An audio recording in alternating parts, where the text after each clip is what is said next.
This tutorial is going to go through ways to customize your image if you want to be a little more creative with it and do something different in the background or on the images themselves. The first thing that I would think about is the background. So if you have an image like this where it feels like there's extra space that's missing, I would either add a couple more images or think about adding a texture picture in the background. So texture pictures definitely work well to fill the space. So I'm going to go to File and then Place Linked and find a texture picture, which basically is just an up-close image of some sort of surface. So you could take a picture of really anything up close. So let me see if I can find an image here. There we go. And I'm going to hit Place. And I'm going to make sure that my image is the right size so it will fill a specific area. This picture I downloaded from online. Make sure you obviously take yours yourself so it's not as blurry. But I made sure mine's in the background so you can see how it's starting to fill the space a little bit, make everything blend together. I'm going to hit Command T to make the size a little bit bigger still. And then I'm going to hit the check. So you can see that having a texture in the background definitely ties everything together. So if your image is kind of empty, there's a little bit of spaces, try adding a texture.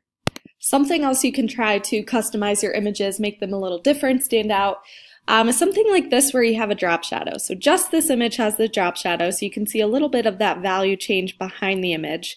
And that's helping it to really stand out and kind of jump forward. So to do that, what you'll do is double click on your picture layer, so not the mask, but the picture layer that's on the left. So I'm going to double click on that, and then I'm going to go down to drop shadow. Now make sure that you have this button checked, the preview button, so you can see it in real life, real time. So on the right here, you can see my drop shadow that's added. Just play around with some of the settings. So maybe it's too dark of a drop shadow, so I would definitely stay away from doing something like this.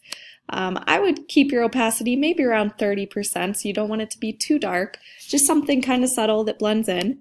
And then think about the angle or the direction you want your drop shadow to go. Think about the distance, so if you want it kind of blurry or spread out further away from your picture, close to your picture, think about the distance that you want your drop shadow to be.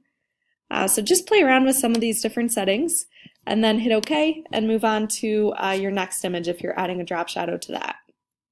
Something else that tends to work well with adjusting your images, making them stand out, is adding a stroke around your individual photos. This one here has a stroke or an outline around the image. So what you're going to do to create that outline is double click on your picture layer and again go onto the left side where it says stroke and make sure you click on stroke as well. I would stay away from doing a really thick stroke, so I would try and do something kind of thin so it doesn't take up too much space within the image. So something thin like this. You could even take down the opacity so it doesn't stand out as much if you'd like. Something else to think about is varying the size of strokes. So maybe this picture in the front here where I have the drop shadow, I could add a thicker stroke to it so it stands out even more. And just kind of varying the size tends to work well. Something else you can do is make some of your images maybe black and white, some desaturated. So if your image is linked, so if you have that little paper clip, double click on it and adjust your image. However, if your image is not linked, like this one here, I'm going to go up to Image and then Adjustments, and then I'm going to go to Hue and Saturation. So this allows me to take down the saturation, make it maybe brighter, have a little bit of color, so maybe you want some that are in between. Can play around with how light the image is as well.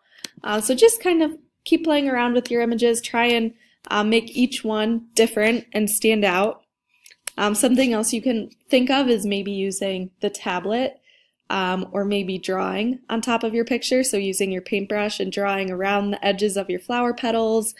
Maybe you could use a paintbrush on a low opacity, making sure that you have a new layer, and painting over top of your image, so maybe making some have a little bit more color. So be creative again and just do something different that's going to stand out, but at the same time make sure everything's cohesive and fits together really well.